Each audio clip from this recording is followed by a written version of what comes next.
Thank you, sir. Great to have everyone. Appreciate your being with me. And I've had a rough time so far because I've been trying to push this book. And I know, pusher. I mean, yeah, but it's so delightful. Yeah, you. Well, I couldn't possibly say that, but the reason I'm pushing it so hard, even though you want to save money, and I understand that, but this is the 11th edition. And let me say this, the history is always based on how we interpret it in our own time, right? I mean, the past in the present. And of course, opinions change and books have to.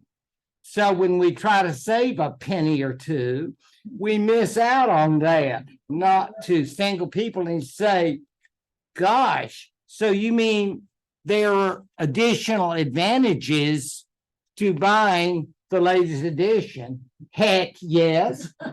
Oh my gosh, there is a short biography of a famous English abbess. Most of you have been to Great Britain, I suspect. This is up in Whitby. So you say, wow. And all of this is included in the price? Indeed it is. I'm telling you, it's hard to be a pusher, but I will do it. And this is the 11th edition, as opposed to St. Warren Hollister, who did the original edition. But he's been gone since the Clinton administration. So this is Judith and Bennett. She picked it up, and Hollister's name's not even on it. I love him, and obviously you do too. And you will always have that to cherish. But in the interest of Professor Bennett, I beg you to think about, maybe you could share with somebody. You have a communal book or something, because that would be nice too. Seriously, though, I do think you will enjoy these essays, their biographical essays, which I have found fascinating because a lot of these people are not the people that you would think of normally. Just like I know Charlemagne, or we know somebody, everybody will say it, but it's more or less the more obscure people who are interesting. And if you were at a medieval convention, everybody would go, yeah. But we're talking about regular, normal people, and they will be impressed, because you go to a party and you say, what do you think about Hilda of Whitby? And they'll go like, I had no idea you were so brilliant. Yeah, it's that kind of thing. And again, when we are talking about the birth of Europe and talking about the whole concept of the Middle Ages, we understand this is all contrived, isn't it? It's like they didn't know they were in the Middle Ages. It's like nobody ever said to them, don't you ever, gosh, this is really a drag to be in this time. Don't think of the grandchildren, they're going to be in a better time. It's going to be great. No, this is something that was created probably in the 19th century. They were good at that, the development of history. And they thought, we just say kind of middle. But what makes it middle, of course, is going to be what part of what we cover here. If I don't do this right. There you go. Yeah. Because there we are, medieval, and notice how it's spelled. On many a test, I've gotten EVIL, and you blasphemy. Yes, that would be cardinal sin. It literally means middle age, medieval, and it seems to be first used by Christians to more or less refer to the time between themselves and later, because they thought this was going to be a relatively short time, and there was a before and after, and so they thought of themselves as being medieval. But as Frank indicated, and thank you to Frank and Sherry, of course, it is definitely associated with the Renaissance people who were, in fact, medieval people, though, they probably would not have. I don't think I would have brought that up. I mean, you're kind of medieval because we think of medieval being kind of negative. You never say, wow, that's so medieval. I mean, that would be hurtful. You would be accused of being kind of insulting. But except at a medieval history convention, now we love that. We oh gosh, yeah, that's quite medieval. Because we sort of try to boost each other up. And so that is the idea that these scholars always thought about that because they were always comparing it to the Romans. And you talk about people with a Roman fetish, that's in the Renaissance. The way we were, those were the good old days, nostalgia. Oh gosh. Remember Latin? Did you take Latin? No. But I mean, I know you loved it. You just say Cicero, Caesar's commentaries, and tears would start, and you think, God, those were wonderful times. Potamus. Yeah, I can't go on. I'll get emotional. But yeah, it's the whole idea of the classical civilization. Then they said, gosh, 1,000 years, darkness, misery, horror. But we're back. We'll never be as good to the Romans, super, but at least we're trying. That's kind of the idea of medieval. And what we're going to do is more or less see how we can. Am I doing this? Thank you. This is a map. Yeah. This is a map. I wasn't totally satisfied, but it'll do. You can see the green is kind of that area. And you see the Hungarians, the Magyars. So that's at Budapest. Here I come. Yeah, right. So you see all that area, and that's kind of what they call medieval, because in this case, it's the religion. I'll get there. I'm sorry, can't see Ireland over there, but it's only the Northern Ireland that's really medieval, as some of you know, because pretty wild as you go the rest of Ireland. These areas, you see the Norse and the Swedes, and they can be lovely people now, but I wouldn't have messed with them back then. So, and then you have all these people, and then they're the Serbs and all of these others. You say, well, why can't they get in? Because they're not part of this particular civilization. Nothing wrong with them. They're just part of a different world. And there are the Russians and all the rest. But this is to say that when you look at the area that's called, quote unquote, medieval, I'm kind of being very strict because I'm just saying it's the West. Now, you'll hear people throw around that term medieval, which makes me irritated. They'll talk about medieval Japan or medieval this. And I'm sorry, but that's ours. We have a patent on it. So don't go around calling yourself medieval. It's like, I think Japanese history is very interesting, but this is part of the Western history. But we understand the term medieval can refer to any society which is, shall we say, how can we say this euphemistically, in development. because believe me, we got a long way to go in terms of what medieval Europe will become. Here I go again. How do we begin? Well, it depends on who you ask and how many history conferences you want to go to, and pay attention and not get up during people speaking. I know people can be ugly that way. It's like, boy, this is not that good. Yeah. But it's like, if you stop and think about it, you could argue for all these different centuries because something big happens. Everybody go, whoa, the world has changed. And the particular one I think about, Christianity is legalized.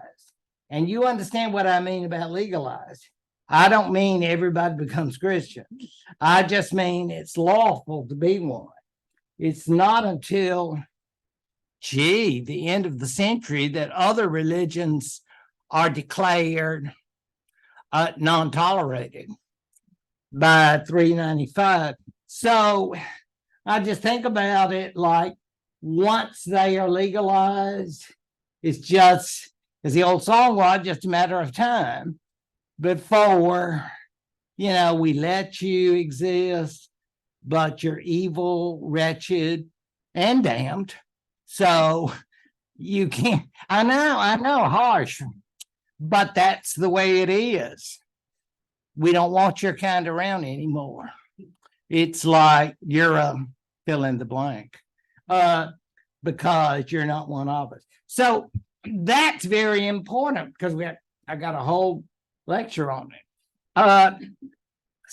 Secondly, I wish you were here, but a missing class member, she got all excited. I just called out 3 numbers and she was completely ecstatic, but she couldn't be with us. She was with friends. But I'll tell you those 3 numbers, and I bet you know them. 476. Oh my gosh. When I just said those uttered, and she looked at me, she said, oh gosh, you brought back so many happy, sad memories. 476, of course, was the last Roman emperor, supposedly, in the West. A myth, but that's the date everybody knows. If you're ever on a quiz show, and I hope you would give most of your winnings to Ollie. We work cheap, but Ollie could use the money, and it's tax deductible. So 476, though, is very, if you go to a medieval convention and you want to impress people, at the bar, you're hanging out with a bunch of medievalists, that's an exciting thought. And they probably give you a free drink. You said, man, that Romulus Augustulus was something. What, a teenage emperor? People go, wow, you know about him? Yeah. Give me a double. Yeah, exactly. Yeah. So that 5th century. 6th century, I got to thinking about Constantinople and the Greeks and Alpha and Omega and all that. That's a whole nother world from the Latin. So once you have that, and we're going to have a whole talk on that, 527 to 565. Again, if you don't get titillated by dates, I intend for you to by the final. Okay. But the idea being that this is the last emperor who knew Latin. Yeah, we go Greek. We go in Greek. So finally, the total separation with the rise of the Islamic religion, separating East and West permanently. So you have reasons for giving each of these credit for causing the separation, even as they can't all be right, but it's simply a case of how do we, sorry, I'm not doing a good job. She's got the mouse. Oh dear. So, well, I could babble on about all of these dates. Don't worry.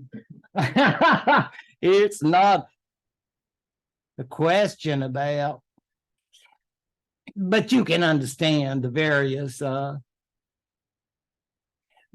ideas of how do you begin something, how do Romans or other people suddenly wake up one day and say, gosh, something's changed.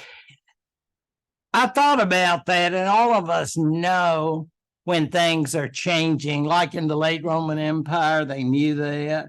I knew it when I was in college. I mean, I went to a very traditional college in the 60s. Well, you all understand. I mean, you just see the world. It's coming. It's coming even to a college, the University of the South at Sewanee, Tennessee. And I mean, it was, we all went to chapel and all wore the gowns to class. But you just had that sense it's coming to an end. Now, I want to tell you about some books that were popular in the day that have medieval themes. And I thought, for some reason, they had an appeal to what I like to call lay people, that is to say, non-historians. They go back a bit, but I noticed that in that time they came out, they actually made, I don't know how long these folks are going to last, but they actually made the front tables at Barnes and Noble. And you remember the one in Montgomery, or there's one in Columbus, and I think there's one in Dothan, Birmingham. So they're not completely gone, but basically, you know how it is when you make those front tables. I guess they think there are going to be a lot of copies. So, of course, I was very titillated when I walked in and saw a medieval book up there, and you're thinking like, wow, we're special. They care about us so much. I mean, it's like that was the case with these books. All right. Barbara Tuchman is well known to most of us just because of books like The Guns of August, books about World War I, books about 19th century Europe. But Barbara Tuchman was of such an intellectual caliber that towards her later years, she decided to study the Middle Ages and Latin, I might add, and that's not always an easy thing to do. And she wrote, after years of research, a book about late Middle Ages called The Distant Mirror, about the 100 Years' War period, which I won't talk about until the spring. But for right now, it's just to be aware of the fact that in that day and age, the late 70s, Barbara Tuchman really put medieval history on the map and sold a lot of books. And I mean, this is not some quickie that you just, an overnight read or something like that. I mean, it's got many pages. Now, what did medievalists think about that? There was some, like, she's just a 20th century military historian. What does she know? So, yeah, there was a lot of that. But I think that probably had to do with they never made that much money on a book before. There's the evil of jealousy. Yes. So we understand there are people like that. But Barbara Tuchman, very, very successful. And I actually had the opportunity to meet her at a history conference, and because she was going to a medieval history conference, and I was just awed, like a groupie or something. And it's like, wow, to be able to transfer, all of that talent and ability into the medieval field. So I found it remarkable. Still do. This book was made into a movie. Some of you may have. Sean Connery, I'm going to say. I'm not the movie connoisseur, some of you are, but this particular book was made into a movie. I remember a hot day in London, so I went to see it, and so I could get some air conditioning. Yeah, I know. Because back in that day, they didn't have a lot. But it's very entertaining. I read it on a train. You know what I mean? It's like you got that long ride. And so it's fascinating because the author attempts to the medieval murder mystery, that kind of thing. So it's fictional, but it's based on good sources. And you think about a monk comes to a monastery and says, I just want the facts. I'll collect the evidence. Then I'll report to the authorities. And you're thinking like medieval people in that kind of a scenario, it may not be true, but it was very entertaining. And it does take place in a medieval setting. And I love Agatha Christie as much as the next person. But it's just nice to have a medieval setting for a thing, and they catch them at the end. Don't you worry. And it's two monks having a little fight, and and they lie. They commit perjury. Yeah. So they're going down. Okay. This book, see the sheep. Yes, indeed. The Promised Land of Error. This was the most fascinating thing because the person who wrote it was doing what you call social history, and he was doing an analysis of a society that's, shall we say, relatively obscure. These were small communities where heresy had slipped in. We're going to get a lot into heresy in this course, but more or less, these ideas catch on, which are ideas that are not acceptable in Catholic Christianity. And so, as people lived in these ideas, the whole community, they would spread into the community, shall we say. And what he's going to see using the records of the Holy Inquisition is how people, what do we say now? They get busted because they get ratted out by others. You did that. Yeah, you did that. The pastor is fooling around when he shouldn't be fooling around, if you get my drift. And all of these community activities. Were you at that service? Yeah. Were you messing where you shouldn't be messing? All of that. And then, I did it, man. Yeah, just back off. Do I have a right to an attorney? I don't think so. You're a loser. And so Montejo, based on Inquisition records, is fascinating to think about these communities. How did they go on like this? Well, I don't think anybody paid much attention. I mean, we find it fascinating, but in the day, it was like Nowheresville, right? I mean, it's not like everybody's going to, I wonder how they're doing in that town. Places like that, little offbeat places. So they have all of these strange ideas, and we get to share that.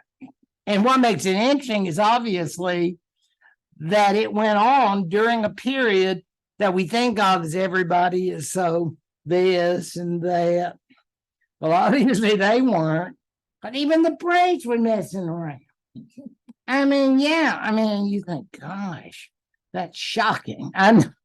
Maybe not, but but that book, Montejo, is fascinating. And he was a historian that long gone, but very famous for this kind of exploration into areas that were little known or studied by historians in the past. And you see in the late 70s. But it became popular, and I thought, I cannot believe regular people read this stuff. But it was great. Great for his bank account, too.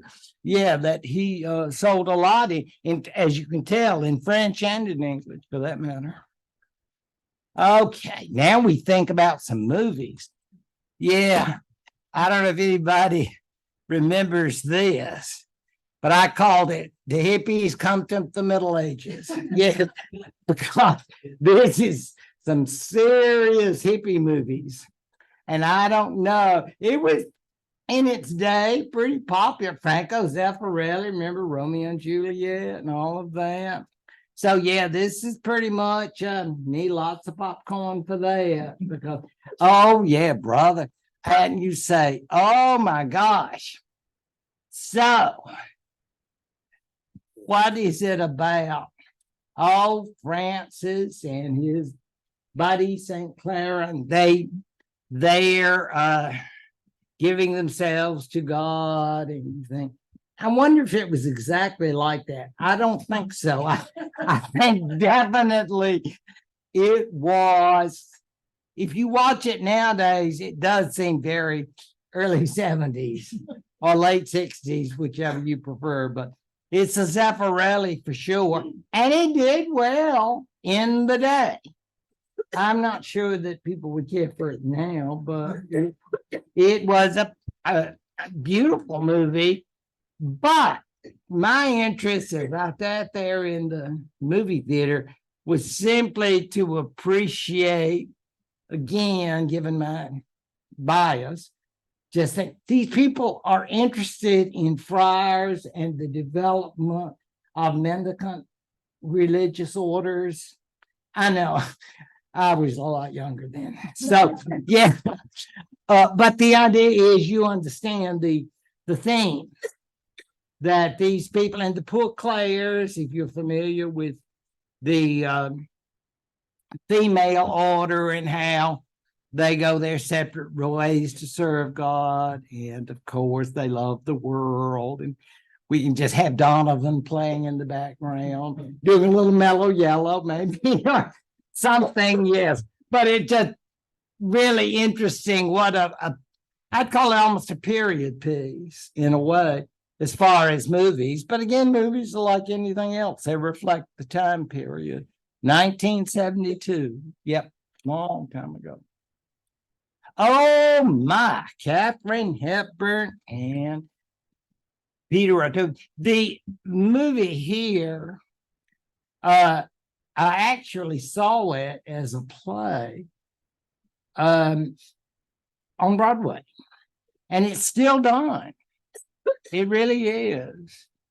Except this version, I think, is probably one of the most famous, and certainly you might wonder why I chose that. And I think I chose it mainly because I felt like if you watch it, and many of you probably have, when you see the settings, it looks as disgusting and dark.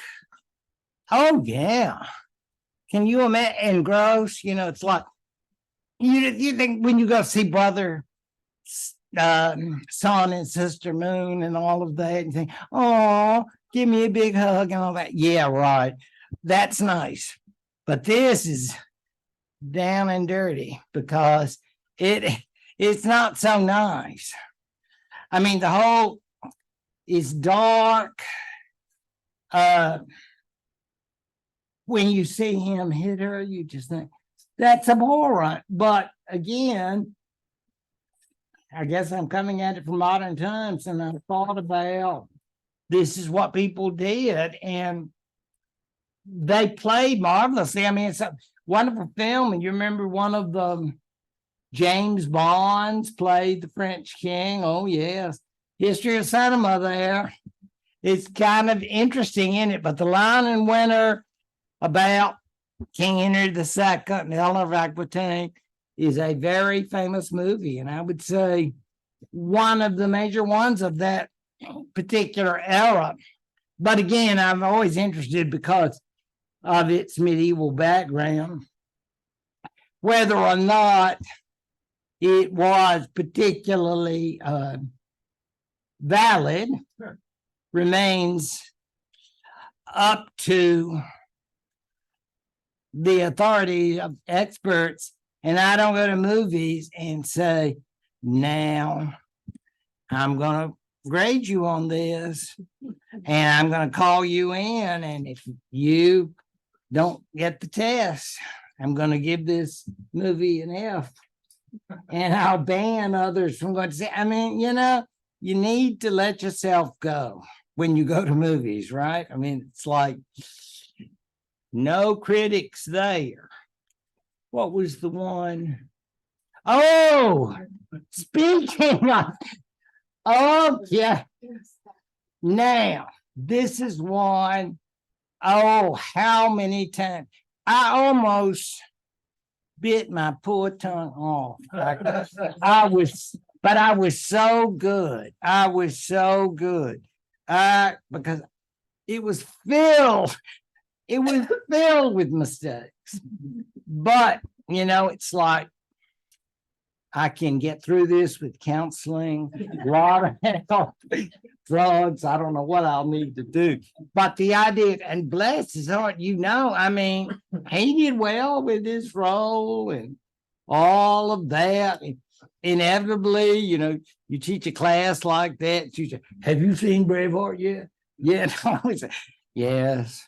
But it was, the folks loved it. And of course, I couldn't help but being gratified as a medievalist. You know what I mean? Even though, okay, let me just get something straight. In case you've been thinking about this since 1995, since the death almost of Warren Hollister. Yeah, I know. Think about it. How long ago that was. Yeah, not to push the book. But yeah, not to push it. Yeah. Where you go? So, but the idea being that the movie indicates that the future king of England is going to have a Scottish father. That was a lie. Okay. I feel better now. I love Mel. So I'm not saying about Mel. He didn't write the script. Well, okay. I'm just saying the idea that he had a relationship with the French Queen of England is, how you say, highly improbable. I'll just let it go that way. Yeah. Okay. So I don't mean to, if you were excited by the thought that they had this Scottish connection, I don't think so. But we'll let that go. We just go on and understand that I think there were probably some Scottish nationalists involved in the production of that movie, but I can't prove that. Okay. But I'm just thinking the whole time I sat through that, I did not act ugly. I behaved. I didn't do anything. I just waited until I got outside. Okay. Because I just thought, really? But again, it's a movie. You need to let it go. Movies are not supposed to cause stress. They're to enjoy. Okay. And the violence now, the level of violence, if you saw it, oh, no, you need to do that. Yeah. Oh my gosh.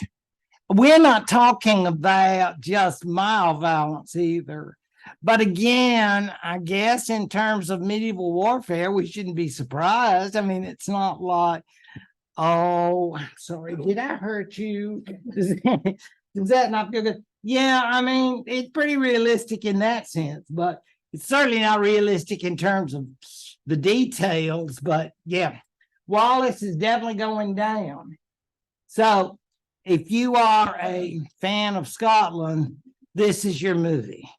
You go there, give me the big S. Yeah. We're all about oh gosh, yes. Can you imagine the trips to Scotland? We've all had a few of those, and you can imagine, yeah. And you say, well, how did the English feel about it? Not so good, because they were ugly about King Edward the First. It wasn't like he had some good points. No, there's no halfway about this. It's all Scotland.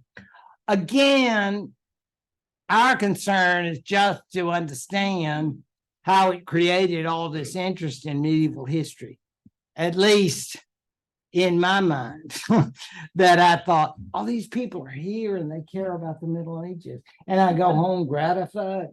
I'm delusional, maybe, but anyway, the idea of, I think he did well too at the box office. Huge. And even now, I think subsequent generations, post 1995, still watch it. Because people ask me, have you ever seen that? Yeah, I have several times. So he could still be living on the checks, but our mail, but he probably has more money than that. Yeah, so I don't have to worry. He can manage. He can manage. It's so easy to be negative about the Middle Ages because I had students ask me, would you like to live in the Middle Ages? I said, no. I said, it would not smell good. I love my bath. Yeah, I like a lot of bathing. I like comfort and I like privacy. My big three. You just heard them. True confessions. And you think, how much of that could you get in the Middle Ages? Zero. None of the above, right? I mean, it's like totally the idea of being in a medieval context is abhorrent, I think, to most of us in the 20th or 21st centuries, simply because we know what it would be like. That may be unfair, even non-historical, in the sense that if you didn't know any different, God, we didn't have these things when we were. I mean, and now, could we be without it? No. We would be hurting. We would be, oh, gotta have it, gotta have it. I mean, it's fascinating, isn't it, how life changes? But that's to say that when we realize the changes, it would be very hard to go back, even the most romantic of us, and I'm not one of them. But those who are romantic would find this, I suspect, very hard. But from the point of view of just being negative, it's easy enough to do so because, again, the world of the medieval times would definitely appear not acceptable, shall we say. I have a question online. Yeah, please. Go ahead, Ms. Patrick. Shay, you can go ahead and ask your question. Yeah.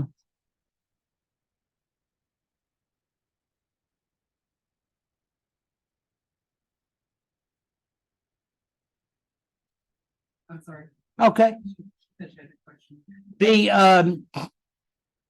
idea you see that the author, the Prince, Machiavelli, and Petrarch, the great poet.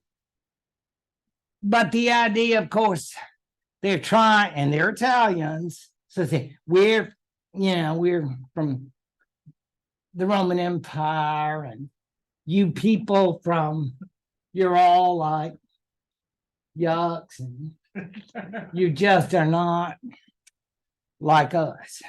I think that has part of it, but the scorn of that means not that they think that they are the best ever. That's not going to come about until the 18th century. That idea that, oh, what is that old cheer they used to cheerleaders? We're the best. We're the best that ever be. We're the class of fill in the blank.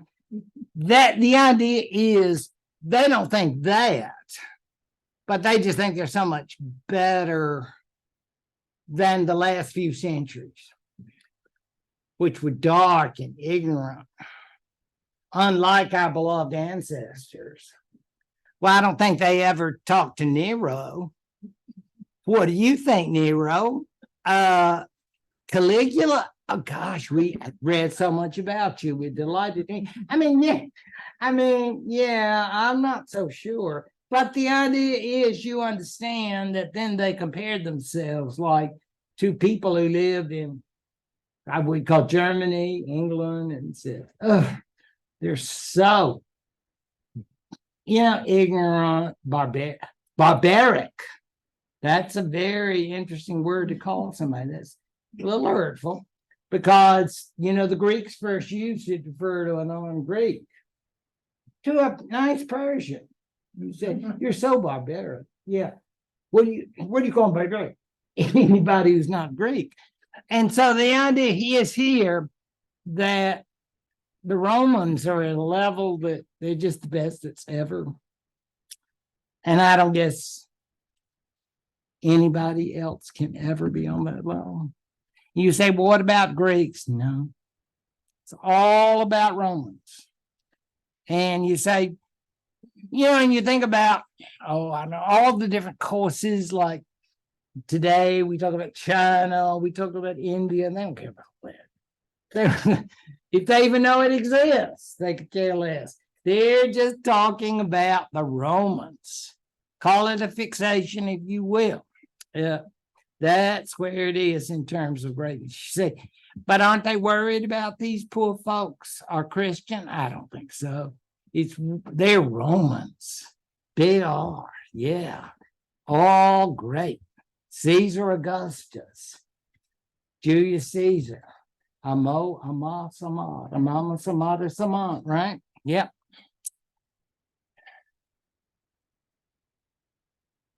And of course, we know that face, don't we? 95 Theses, anyone? Yes. So, the idea, and I'm just using him as an example, there are tons of them. I'm sure you would love to hear about John Calvin. Ulrich Zwingli, anyone? I mean, all of the famous Protestants. And what are they thinking? Gosh, the Middle Ages were wonderful. No. They would even say, I'm going to be ugly. Hell no. And why would I use that kind of language? Because as far as these people are concerned, the Middle Ages were a hellacious period, meaning that there were many people who were, and I'm going to use another bad word, damnable. And why? Catholicism. And you say, gosh, for all that long, yes, it's very medieval. And it's like Sin City. It's like you don't want to be there. And guess what we're going to do? Martin Luther, John Calvin, a list of all these heroes. New world's coming. Because I've got it right and he's got it wrong. I mean, we got competition, right? Zwingli and Luther and all the rest, because we got the best product here. But at least we're not Catholics. You know that idea? And it's like, and they never think about anything. Yeah, but they were getting to the truth. No, the truth had been lost virtually after the first century, and it was corrupt and nay, pagan. And that's not a nice thing. I mean, today, if somebody called you pagan, you probably wouldn't get that upset, but if you walking down College Street late at night, hey, done. Now, you know, you might take a bit of umbrage, but back in this day, I mean, it's like they just did not have that spirit of ecumenical love and reach out and touch. No, it's pretty much so. If you were to say to someone like Luther or Calvin, one of their followers, you said, do you not want to have a meeting with some Catholic friends and maybe we can have a nice get together for Ash Wednesday? No, it's not going to work out because you're evil and wicked. And you're also a remnant of the dark ages. Yeah. And damned. Hell yes. Yes. Very damned. Seriously damned. Yeah. So that's our Luther. And again, who are these people? Ex-monk, very fertile by Catherine von Bora, ex-nun. So yes, big shift there, huh? Big shift. But that is fascinating story. Fascinating. Voltaire. Yes, indeed. Does he have that look of ask him what he thinks about Catholicism, and it's not going to be good. Again, you know, all these people like Voltaire and other Enlightenment figures of the 18th century were brought up in that environment. And so they were rejecting it. So you say, but look at all the great accomplishments of Catholicism and medieval period. You say, what's that to us? We're the Enlightenment. That doesn't necessarily mean he is going to be interested in finding out. They just make assumptions. What about the claims of the Renaissance? They were okay, but not 18th century. We're the best because of the big P, progress. We're all about progress. You see, the idea is there's actually a book called The Heavenly City, and this on earth. The idea being that we are creating this city on earth. And you know why? Because we have reason, the big R. We don't mess with religion and all that. We're all about progress, human progress. Those medieval people, losers. And we've gotten better. Got a long way to go, but we get better. And that's the idea. So what do the Middle Ages represent? Ignorance, superstition, barbarism, negative, huh? Say, well, what could we like about that? Well, according to Voltaire, nothing. So it's pretty negative. I don't think, you know, if you're out recruiting for medieval graduate students, I don't think you would ask Voltaire to help you because there's nothing like, oh, those popes were so interesting. Love me some popes. No. And I think the feeling was mutual. You've gone to the Rome and said, you know, rate my philosophe.com. I don't think you would have had a good rating there for Voltaire because mutual dislike. And then here is our famous English gentleman. Now, how many volumes do you want to read of Gibbon? You could get the quickie 1-volume edition, but you're stronger than that. I challenge you to read every volume, not in a lazy boy. Okay. And no, and with a lot of stimulants, a lot of coffee. And I'm not talking because this is some rough going. Fascinating. You'll learn to love it. Yeah. those of you who are skeptical, once you start, you'll be hooked. You'll say, I can't get enough. Yeah, I know. It's addictive because he goes all the way back to Caesar Augustus. And you say, wow, how much more? Could you imagine doing this to hurt somebody? Maybe you have problems with somebody. Gibbon, you'll read all of Gibbon and no cuts, no abridgments for you. You're doing every one. That you're too nice to do something like that. But anyway, that was the way he looked. He was, as you see, he was an 18th century English gentleman.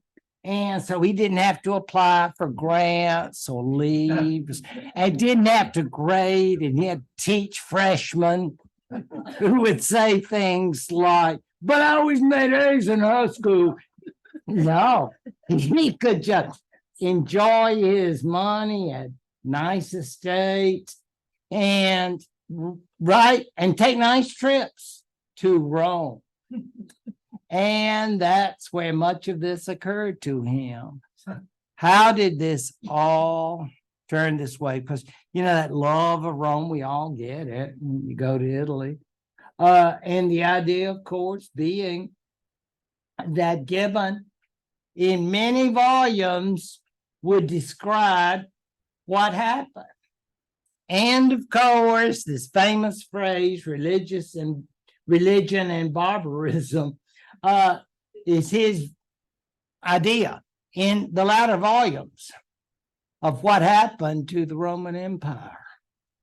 And you say, so he has a negative attitude towards medieval Europe. I would say very strongly.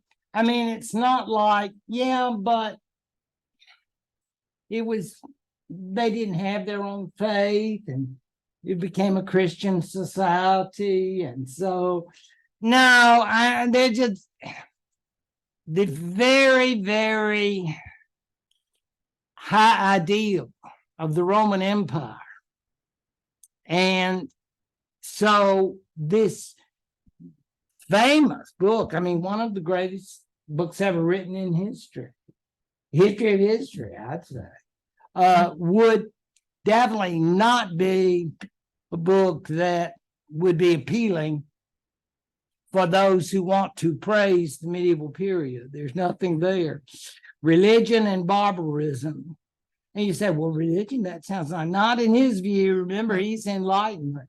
He was an Anglican, and then he would go through a Catholic period, and then he would go back into deism. God, something there. But I wouldn't say that was top on his list. But he very, very famous indeed in this period. Look at the year, 1776. Yeah, it's kind of interesting to think about. Adam Smith, Wealth of Nations, big year for famous books, right? And events. Okay. Now the positive. Oh, now my people come out. Yes. And who are they? Dominicans. Yeah. Jesuits are better. Well, no. Yeah, they're nice too. But let's Dominicans are a little more hardcore. At least in this period. The idea, though, is that they come roaring back because, they're hurt by Luther and Calvin. Your feelings are hurt, you're a little sensitive. And so the famous Council of Trent and the activities that will go on in this period, and I could, talk about this at length, but I'll let it go.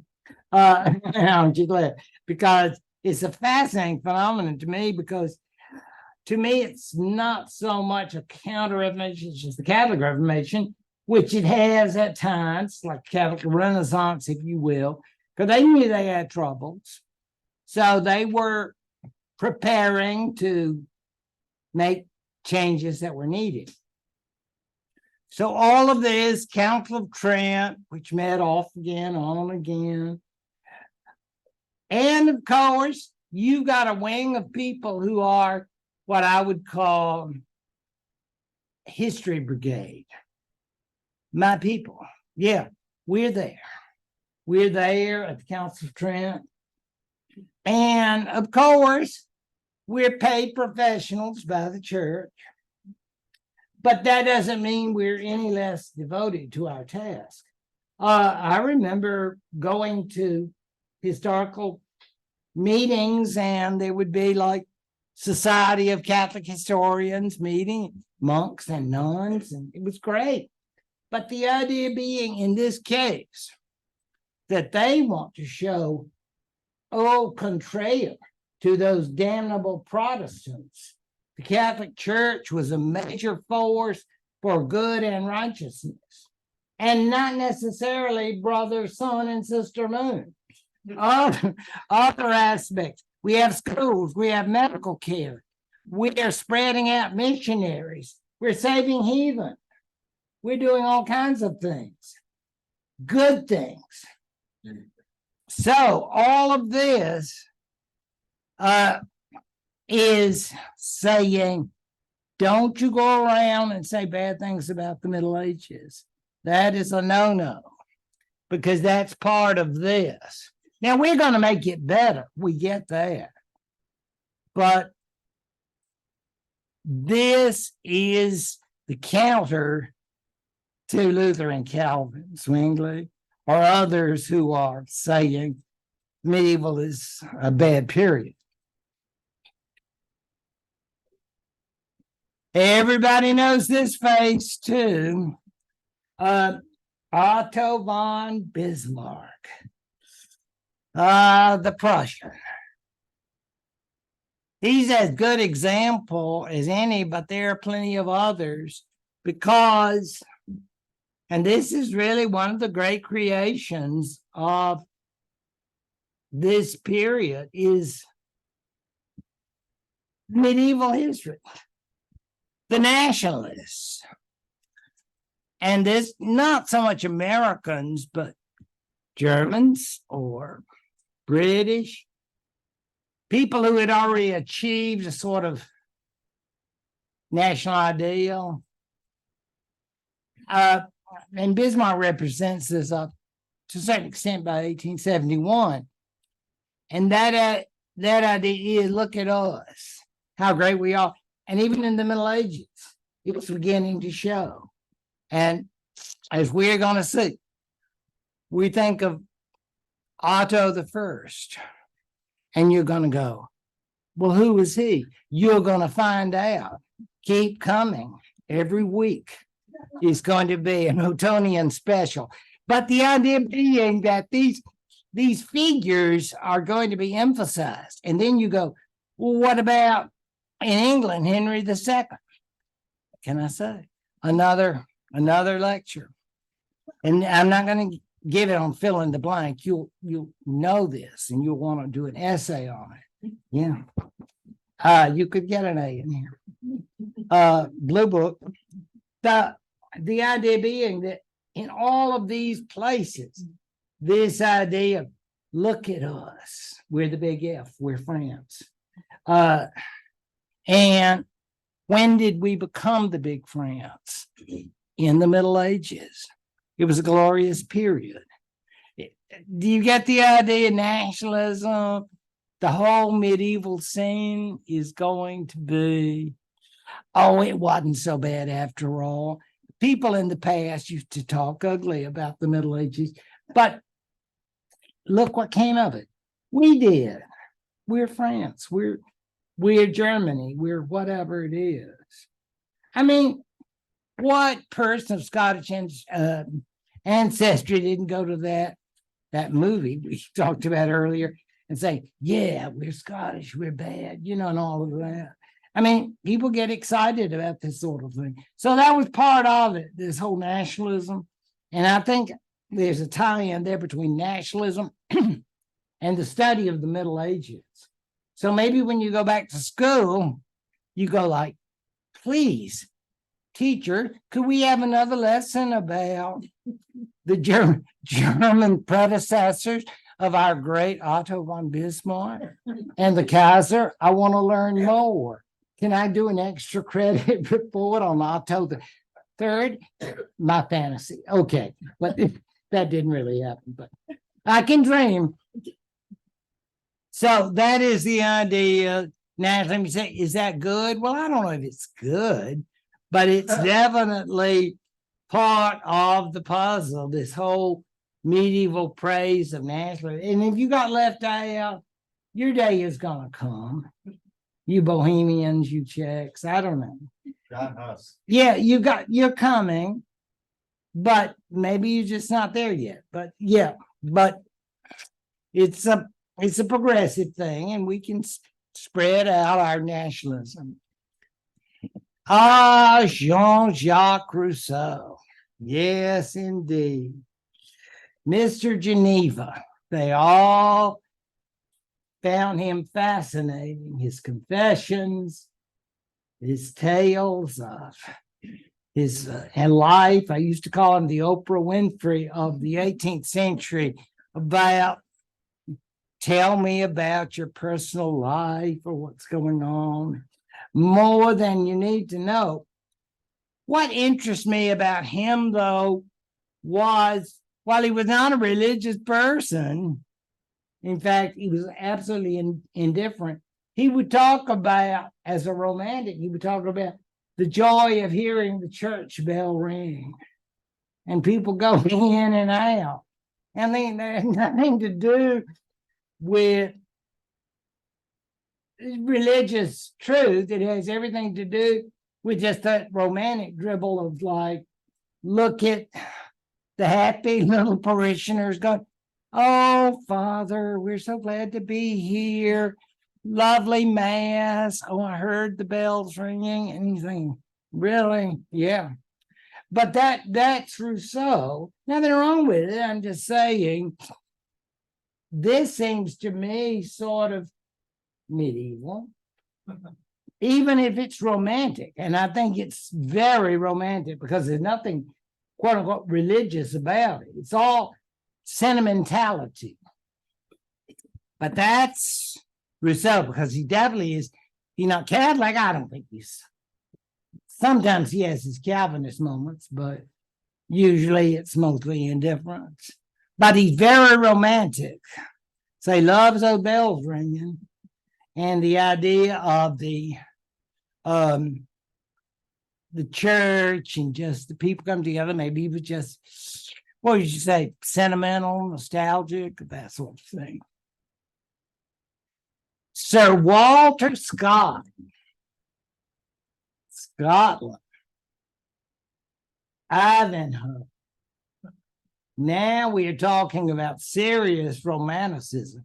But when you read Ivanhoe and things like that, they don't show anything ugly. There's no Mel in there, no Mel Gibson. There's no folks misbehaving with other folks' wives.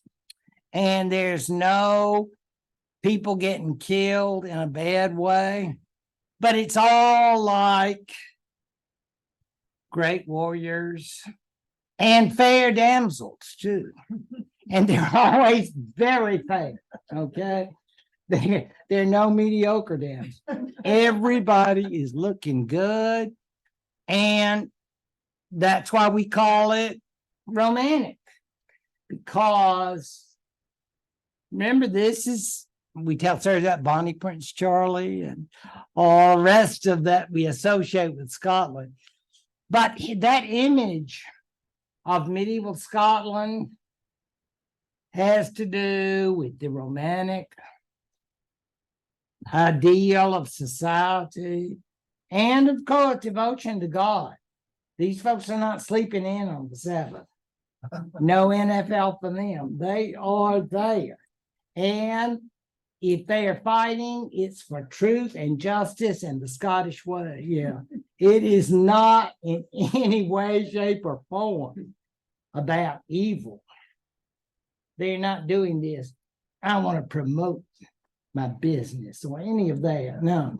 It's not like some sordid show that we watch on Showtime or HBO. No, it's none of that. But that is really, he's a very, very interesting author. I think you will agree. And of course, Arthur and Guinevere and all the rest of it add to these kinds of images of medieval flavor. And you think, have they forgotten about, would you really want to have to live in that? Because I had a student and she was so nice, but she said, I would love to live in the Middle Ages. And I said, what would you do? She said, I'd be a queen. I said, now let me tell you something. She knew that was a mistake. I said, sit down. I said, I bet you'd be a peasant. And I bet you'd be out working. She said, oh, really? I said, I'm sorry. I hate to bring you down, but this probably wasn't a good idea for you not to think about this. Your queenly aspirations, that's really nice. But I said, maybe you get a career in romantic fiction or something, because either I'm not doing a good job teaching or you're really getting some ideas from somewhere else, because the idea of this romantic business may be very appealing, but the reality is, as we all know, very hard. However, in creating this medieval image that so many of us hear about, it's very, very important, because many of us read it in college and literature classes. And of course, there are evil people around, but usually they're not part of our group. I mean, they're outside troublemakers and bad people, who commit treachery or other forms of wickedness, and they're going to hell. Okay? Don't stop in purgatory. You're going all the way. So, courtly love, it's adultery, yes, but it's beautiful. Yeah, I know. Yeah, it's on the day you were born. I could do the Carpenters. I don't know. It's that, I know.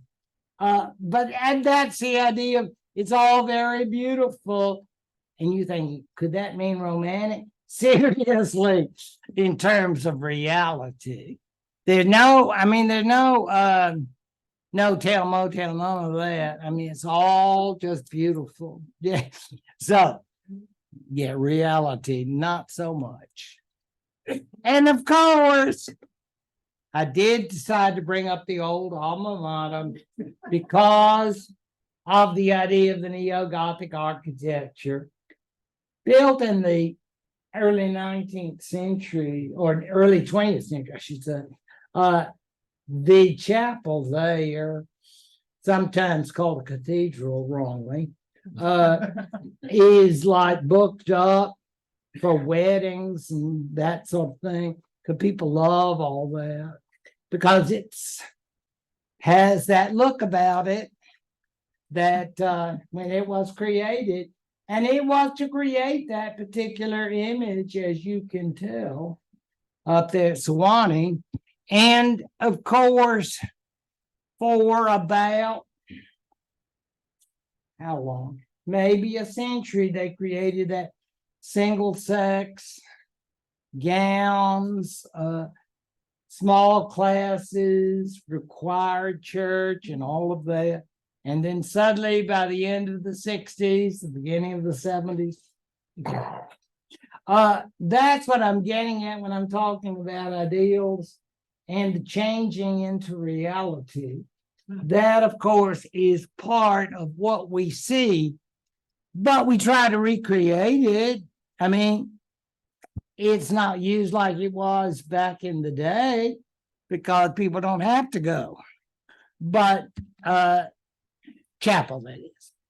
But the idea being, of course, that people build buildings, beautiful stained glass windows, as you can imagine, very, very lovely. And that's where they have graduations, and so it's quite nice. But yeah, there are many, many other examples of that kind of style. But again, it's simply that tradition that has been perpetuated in both Americans. And we know, don't we, about Oxford, because they always said, believe me, it didn't look like this in the reign of King Henry in the 12th century, 13th century. That's all, of course, later. And more or less an effort to recreate a past that wasn't in terms of architecture and style. It would have been nice. I'm sure they wish they'd had something like that, but that is what we talk about when we talk about neo-Gothic. There were Gothic cathedrals, of course, and so they have tried to create that image. So, finally, we're going to start with Romans, because I feel like the Romans, they were there first, so they ought to get some credit. But they are definitely affected by the Christians, because all of that starts with Constantine when they're legalized.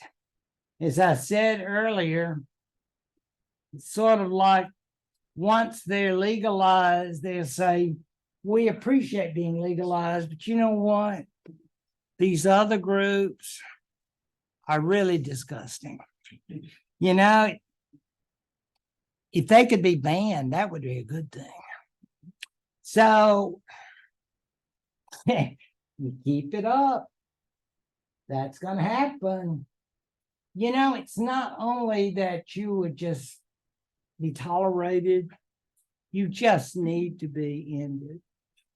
So don't come out in public anymore with your disgusting activities. And if you try, you know, in the closet, there'll be a raid. Okay? And we'll catch you, you pagans. You know, so I mean, it's like from toleration to enforcement, because you're out, because you're unacceptable. You and your whole group. So that we'll see how far that works. Okay, then we will go, of course, to those Germans. The Germanic peoples. You may be a Visigoth, you may be an Anglo, you may be a Saxon. We come in a variety of types, but we're all big G Germans, and we're going to be out there. And people are going to say, are you going to be a positive influence? Well, I don't know about positive, but you're going to be a big influence, and there are a lot of them. So we will talk about them. And as they always say, Roman, German, and Christian in the big mix. And we'll be stirring that around in the next few weeks as we see, on the one hand, the Byzantines, and on the other, the Muslim Arabs. And we'll have quite an interesting mix in that creation of medieval civilization. There, I'll start picking it up next Tuesday. Thank you very much. I've enjoyed it.